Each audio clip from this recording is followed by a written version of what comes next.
सध्या राज्यामध्ये मोठ्या प्रमाणावर चर्चेत असलेला विषय म्हणजे वाघनख।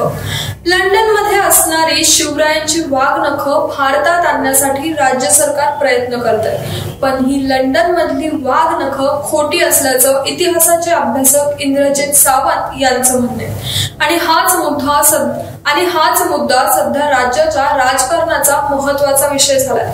महाविकास आघाडीनेही मग यावर आपली प्रतिक्रिया दिली आहे आणि अधिवेशनातही हा मुद्दा चर्चेत आलाय। सत्ताधारी आणि विरोधकांमध्ये यावरून मतमतांतर सुरू झाली आणि मंत्री सुधीर मुनगंटीवार यांनी विधानसभेत मविया आणि इंद्रजित सावंतांवर निशाणा साधलाय। जगभरातून पर्यटक लंडनच्या वास्तू संग्रहालयात शिवरायांची वाघनखे पाहून प्रेरणा घेतात आणि इथे आपलेच मराठी लोक त्याला खोटे ठरवतात। एकदा विचार करा, वाघनखांचा वापर करून शिवरायांनी कधी काळी अफजल खानाचा कोथळा फाडून रयतेला न्याय मिळवून दिला होता, पण आज आपलेच लोक आपलेच पाय ओढतात आणि प्रसंगी आपली अस्मिता देखील संपवायला ते निघालेत, असं मुनगंटीवार म्हणाले। महाविकास आघाडीच्या नेत्यांनी अफजल खानाची आणि औरंगजेबाची मजार तर सजवलीच, पण आता तर त्यांना महाराजांचे कोणतेही प्रतीक महाराष्ट्रातच नकोय। छत्रपतींच्या वाघनखांची ताकद पहा। वाघनख महाराष्ट्रात येणार आहेत हे फक्त कळल्यावरच महाविकास आघाडीची झोप उडाली। शिवराय हे महाराष्ट्राचे आराध्य दैवत आहेत आणि यावर कोणालाही राजकारण करण्याचा हक्क नाही, असंही ते म्हणाले। महाविकास आघाडी वाघनख भारतात आणण्यासाठी 7 कोटी रुपये खर्च आहे असं सांगून लोकांची जाणून बुजून दिशाभूल करतायत। वाघनख भारतात येण्यासाठी फक्त 14.08 लाख रुपये खर्च आहे आणि महाराष्ट्राची अस्मिता जर परत महाराष्ट्रात येत असेल तर हा खर्च अगदीच कवडीमोल आहे। जेव्हा वाघनख व्हिक्टोरिया आणि अल्बर्ट म्युझियम मध्ये नेण्यात आली तेव्हा त्यांचे प्रदर्शन भरवण्यात आले होते।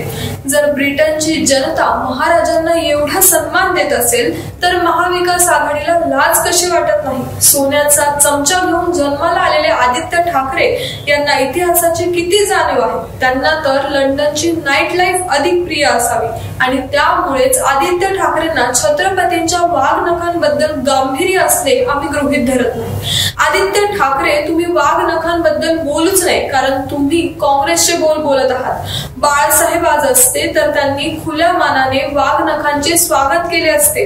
पुढारीचे माजी संपादक श्री प्रतापसिंह जाधव हे वाघनख महाराष्ट्रात यावी यासाठी 1971 पासून प्रयत्न करत आहेत। त्यांनी याबाबत लेख तसेच 1971 साली वस्तू संग्रहालयाशी केलेला पत्रव्यवहाराचा पुरावा पुढारी शोच्या मुलाखतीत सादर केलेला आहे। त्या काळच्या काँग्रेसच्या मुख्यमंत्र्यांना प्रतापसिंहांनी कित्येकदा विनंती केली, परंतु काँग्रेसची कधीही इच्छा नव्हती की महाराजांची वाघनख पुन्हा महाराष्ट्रात यावी।